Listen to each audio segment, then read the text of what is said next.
हिना हैदर रिजवी का शेर है। धूप साया बन गई है दश्त पैमाई के बाद, खार मरहम लग रहे हैं आबला पाई के बाद।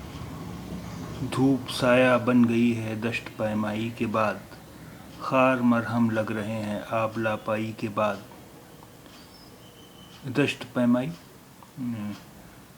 जंगल या रेगिस्तान में घूमना।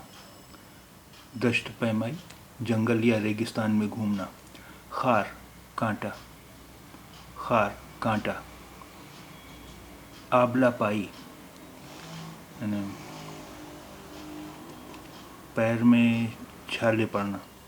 आबला पाई पैर में छाले पड़ना।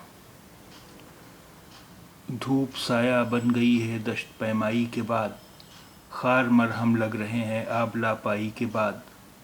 धूप साया बन गई है दश्त पैमाई के बाद, खार मरहम लग रहे हैं आबला पाई के बाद।